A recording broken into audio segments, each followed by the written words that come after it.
This new video is on the lesson Around the World from Marigold, textbook in English for class 5. This is part 1 of the video.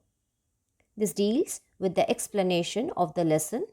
Part 2 would deal with the NCERT solutions. Around the World by Jules Verne.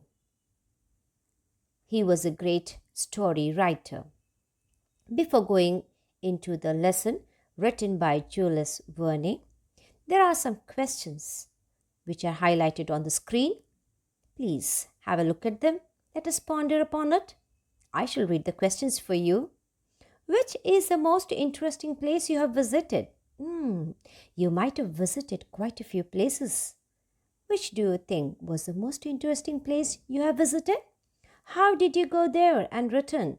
Have you traveled by different means of transport? Did you take a train, a car, or a bus? Used land transport? Or did you take up an airplane or a ship? Is there a mode of transport that you would like to use? Quite an interesting question. I don't know about you children, but I really hope one day I could travel or go from one place to another place in a helicopter or maybe a submarine. Wonderful, isn't it? Let us go into the lesson. Around the World. Here in this lesson, Mr. Phileas Fogg lays a bet with some of his friends to go around the world in 80 days.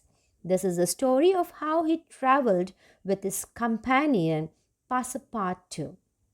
Below here, I've given you a map which I collected from internet, which shows the route of their journey. So they started the journey from San Francisco and went to New York. From New York, they go to London. They touch Cairo. Then they come to the beautiful land of India and visited the cities of Mumbai, Kolkata, from Kolkata to Hong Kong, Tokyo, and back to San Francisco. And this whole journey, it took 80 days. So let us go into the lesson. That evening, they were on the train from San Francisco to New York, which was 3,786 miles away. In 7 days, the train would take them from the Pacific to the Atlantic Ocean. First, let us get this very line clear. So this is the map. Below here is the map of USA, United States of America. And you can see United States of America has Pacific Ocean here and Atlantic Ocean here. So to reach from here, the Pacific Ocean to Atlantic Ocean, how many days did they take? They took 7 days. Okay, so this is very much clear. They took 7 days to reach from Pacific Ocean to Atlantic Ocean. Now here there's another map which shows you where is San Francisco. Now here in the map you can see San Francisco is here towards Pacific Ocean. This is Pacific Ocean, the blue one here. And they went all the way to New York. This is near Atlantic Ocean. So this is New York. Clear? Okay. And this journey from San Francisco to New York, they are planning to cover it in 7 days. The green one is San Francisco, which is in California. All the way from here, they reach New York, the red spot on the screen or on the map. So this much is clear that the route which they have covered in the lesson, which is in your textbook. The train steamed through California at full speed. It crossed steep mountain slopes, deep canyons, and hair-rising curves, moving through a few tunnels and bridges. As you can see here, the San Francisco is here, and they have to reach New York, and in middle we have the Rocky Mountains. So these steep mountain slopes, these mountain slopes are of the Rocky Mountains. Now they will be crossing Rocky Mountains. The train goes through the tunnel. It goes on the bridges. Bridges are usually made to cross the rivers or to connect two hills or mountains. I've got a beautiful picture which I collected from internet. Thanks to the internet, this is a beautiful picture of two trains crossing and passing on the mountain slopes. You can see the curves of the mountain slopes. There are two trains which are passing simultaneously. One is going on a bridge and the other train is passing through the tunnel. So I think the lines which are given here, it crossed steep mountain slopes, deep canyons and hair-rising curves, moving through few tunnels and bridges. This is very clear now. Let us go forward. Suddenly the train slowed down as a herd of buffaloes charged across the railway track. So you can see there are some cows passing the railway track. But look at this lesson. What happened here? The train was forced to stop till the procession passed like a great brown river. Such a big, huge herd that it looked like a procession. The herd took full 3 hours to cross the track. Such a big herd of buffaloes that it looked like a river. It is compared to a river, as if a brown river was flowing. They are comparing the herd of the buffaloes to the river here. Night had fallen by the time the train could move again. Naturally, it took 3 hours for the herd to cross the river, and by the time they crossed the river, it was already evening and night had fallen. The train headed for the steep mountains. Which steep mountains? Yes, the mountains of Rocky Mountains.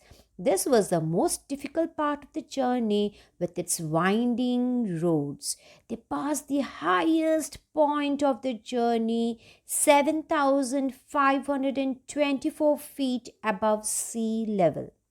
In a few hours, they would be out of the Rocky Mountains. So within few hours, they will be crossing the Rocky Mountains. Now here you see the picture of both the travelers, Mr. Fogg. He is Mr. Fogg and he is the French companion, the French traveler. What's his name? Mr. Passepartout. After the passengers had taken their breakfast, the train gave a shrill whistle and braked with a jerk and came to a halt. It stopped. Passepartout, a French passenger, went to see what the matter was. There was nothing to be seen.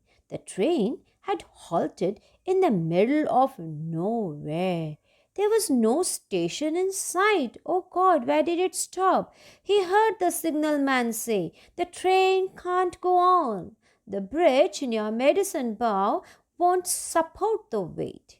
It was a suspension bridge, as you can see in the picture, and some of its cables were broken. Please see the pictures carefully because it's a suspension bridge.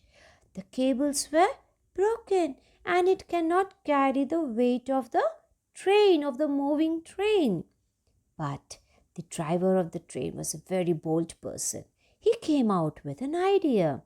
The driver of the train said, "Perhaps there is a chance of getting across the bridge by letting the train proceed at maximum speed." So what did he think? That they will cross the bridge in a very fast speed. What did he say? "All aboard," said the conductor. The passengers got on the train and the driver reversed the train for nearly a mile. Now, what is reverse? Going backwards. The train went backwards for a mile. Then he gave another whistle. The train began to move forward so fast that it was so frightening. The passengers had the feeling that the train was not resting on the tracks but was floating through air. As the engine shrieked and the train shuddered, they were over the bridge in a flash. As soon as they passed over the Medicine River, the bridge crashed down into the raging waters below. Which water? Yes, the water of the river. What is the river? The Medicine River. Right, children. The train continued its course that evening without interruption. Without any disturbance. Now, this is the picture how the bridge might have broken, isn't it? Maybe something like this. The bridge broke after the train crossed the bridge in a full speed. Okay, understood? Let us continue with the lesson. As the train moved, they were suddenly attacked by hundreds of Sioux Indians. Who are they? A tribe of native red Indians. Many of them appeared from all sides, jumped onto the moving train, and pulled themselves up the steps. You can see they are climbing up the train. They were armed with rifles. They are looking really very dangerous, isn't it? They have attacked the train. Why? To rob the passengers of their valuables. They are carrying rifles with them. Some of the travelers had revolvers, so for self protection. They defended themselves, they protected themselves bravely by answering with pistol shots. The conductor cried out, "The train must be stopped or we are lost." "I will go," said Passepartout. What did he do? He opened a door, and unseen by the Red Indians, he slipped under the racing train and holding on to the chains, he slowly reached the engine. Then he separated the engine from the coaches. They started to slow down because they had controlled the train. No, now they could not slow the engine. So slowly he did this work. He went slowly, reached the engine, and he separated them. They had neared a station when soldiers, attracted by the sound of shots, hurried towards the train. The Red Indians on board saw them. Saw whom? Saw the soldiers coming towards the train to protect the passengers and quickly jumped off before the train stopped entirely. Means completely. So this is a short portion from the story written by Jules Verne, Around the World in 80 Days. Hope you have understood the story, children. Thank you. Thank you for listening to me.